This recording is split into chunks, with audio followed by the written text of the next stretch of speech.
Terima kasih pemirsa, Anda masih bersama kami dalam Kominfo Newsroom. Pemirsa, isu mengenai pendaftaran penyelenggara sistem elektronik atau PSE tengah ramai diperbincangkan di masyarakat dan juga di berbagai media massa.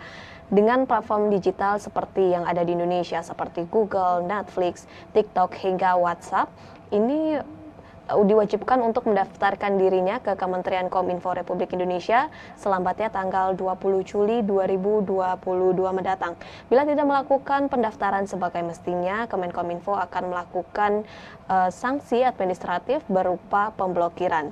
Benarkah demikian? Kita akan membahasnya hari ini bersama dengan Dirjen Aptika Kominfo Republik Indonesia Samuel Abrichani Pangerapan atau biasa akrab dipanggil Pak Sami.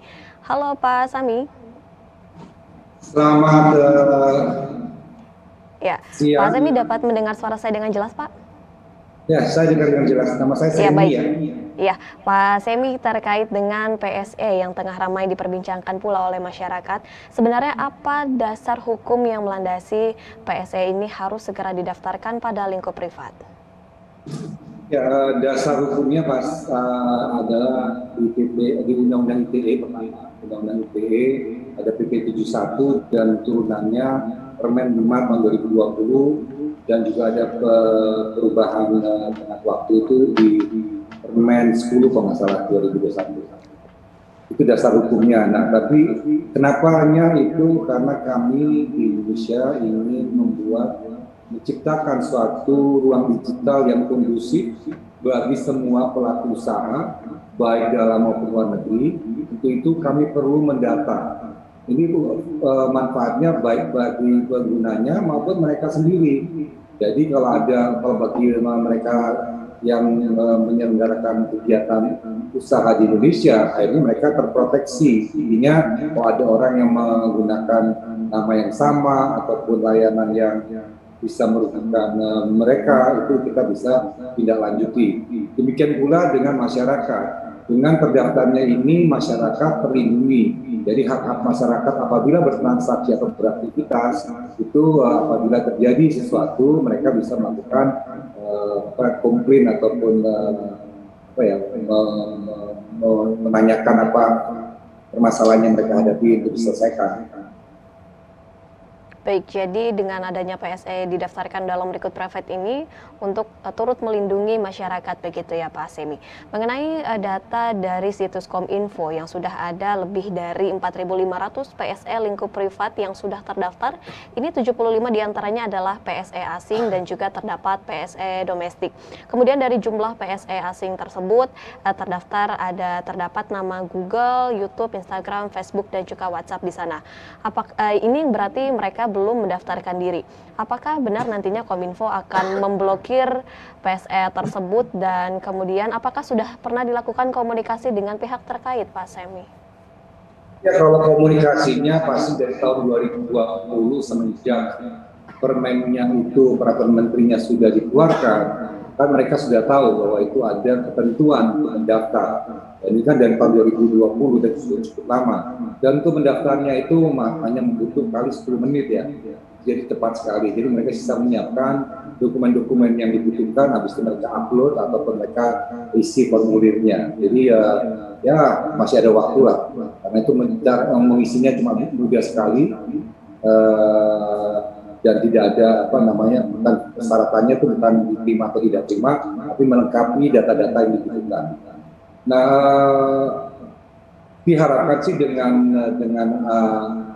sosialisasi terakhir ini mereka akan mempercepat ya, karena kalau mereka gagal atau lalai untuk mendaftarkan, sanksinya memang layanan tersebut tidak bisa diakses dari Indonesia. Itu adalah sanksi yang terberat. Nah, apabila mereka sudah melengkapi pendaftarannya ya bisa diakses kembali dari Indonesia.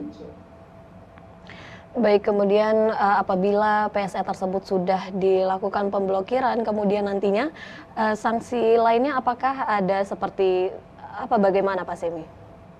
Ya tadi sanksi yang pertama pasti kalau untuk pendaftaran itu adalah pemblokiran, jadi tidak bisa diakses dari Indonesia. Itu adalah sanksi administratifnya karena mendaftar adalah suatu kewajiban, jadi wajib untuk datang. ibaratnya gini, kita membuka toko warung lah di Indonesia ini kan pasti paling minim kalau kita buat warung aja harus lapor ke RT RW, ya kan. Kalau itu memang ada kegiatan usahanya harus mendapat izin dari apa namanya kelurahan atau kecamatan setempat. Ini yang dibutuhkan. Kalau mereka aja yang kecil-kecil wajib mendaftar di Indonesia, masa yang bisnisnya triliunan nggak mau mendaftar? Berarti mereka tidak menghargai aturan yang ada di Indonesia. Dan untuk itu kami tidak memberikan toleransi.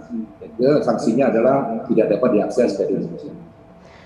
Berarti dapat diambil kesimpulan bahwa PSE tersebut jika tidak mendaftar lebih dari waktu tenggat yang ditentukan ini setelah pemblokiran tidak dapat diakses kembali, begitu Pak Semi? Ya kalau mereka melengkapi ya selama, jadi waktu pada masa tenggatnya itu tidak, tadi katakan tanggal 20 jam 23.59 itu batas akhirnya, di tanggal 21-nya 00 itu sudah kita upayakan untuk dilakukan pemblokiran.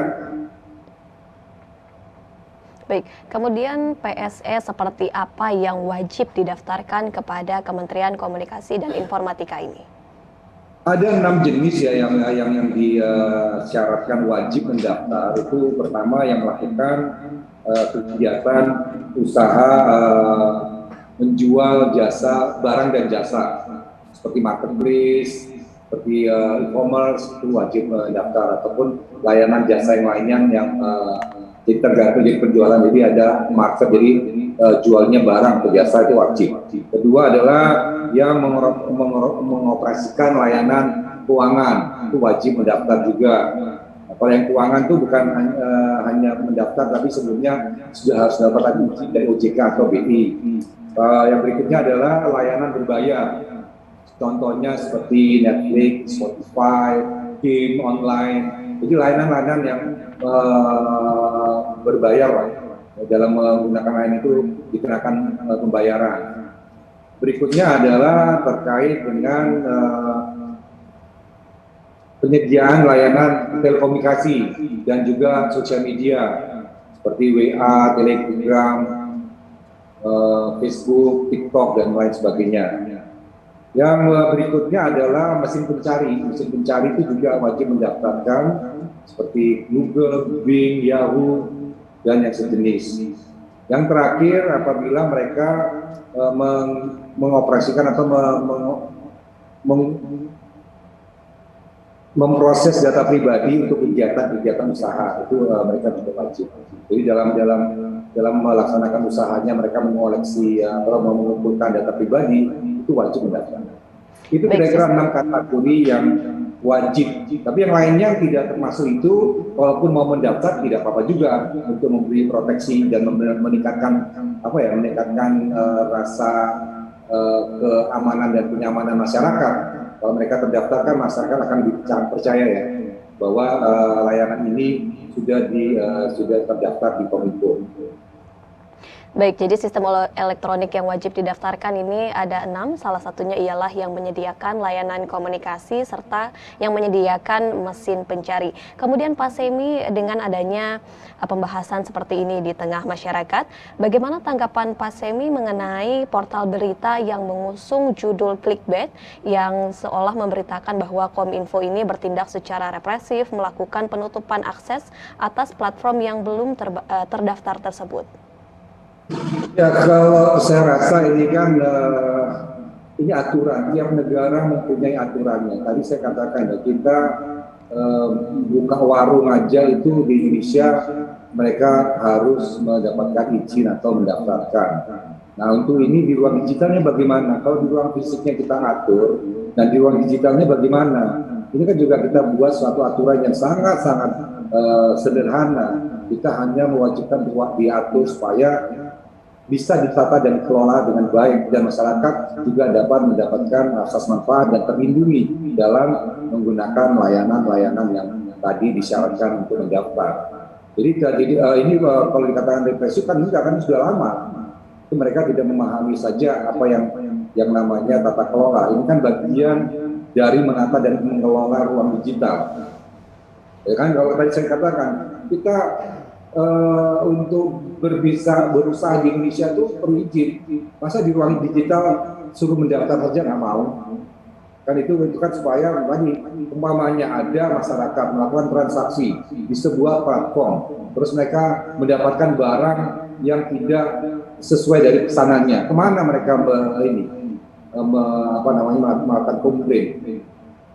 Komplainnya nggak tahu kemana. Terus kalau mereka melaporkan pemerintah juga nggak tahu bagaimana mencari orang ini. Inilah kita syaratkan syarat ini sangat minimal sekali, hanya mendaftarkan apa nama perusahaannya, apa nama layanannya itu layanan apa, bagaimana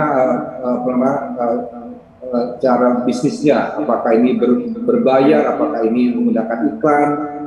Jadi hal-hal yang sangat-sangat sederhana supaya kita tadi mempunyai data terhadap semua pelaku usaha di ruang digital. Baik, tentunya ada kebijakan, ada juga pola gejolak yang ada terjadi di masyarakat. Mengingat adanya gejolak di masyarakat yang saat ini yang sudah berlangganan pada aplikasi atau PSE tertentu, ini tentunya beberapa PSE juga memudahkan begitu Pak Semi, memudahkan kegiatan masyarakat dan hadir di kehidupan sehari-hari masyarakat. Kemudian bagaimana nanti nasib masyarakat ini ke depannya jika nantinya memang PSE tersebut tidak ingin mendaftarkan dan kemudian diblokir oleh Kemenkominfo? Ya, kalau mereka itu layanan berbayar dan masyarakat sudah membayar dan mereka tidak mendaftar, pertama mereka akan diblokir. Kedua, masyarakat bisa menuntut ganti rugi kepada penyedia. Berarti mereka dengan sengaja ingin meninggalkan Indonesia, tidak mau lagi melayani masyarakat Indonesia. Dan bagi masyarakat yang sudah membayar layanan tersebut, mereka bisa digugat. Karena kan ini pengumumannya sudah cukup lama, dari tahun 2020 bulan November, bahwa kita akan menerapkan kebijakan ini. Jadi tidak ada lagi alasan. Jadi ya itu berarti ada kesengajaan bahwa mereka tidak ingin comply atau tidak ingin mematuhi aturan Indonesia. Artinya kalau mereka demikian berarti mereka kan ilegal. Masyarakat yang sudah membayar bisa menuntut ganti rugi kepada penyelenggara untuk membalikan hak-hak dari penggunanya atau pelanggannya. Baik, jadi tindakan untuk pemblokiran ini tetap akan dilakukan meskipun memang dari PSE ini tidak ingin melakukan pendaftaran tersebut seperti itu ya Pak Semi. Pak Semi, terima kasih banyak sudah bergabung bersama kami, diskusi kami dalam tema tenggang waktu pendaftaran PSE lingkup private. Terima kasih banyak Pak Semi. Pemirsa, kami akan kembali dengan beragam informasi lainnya. Tetaplah bersama kami dalam Kominfo Newsroom.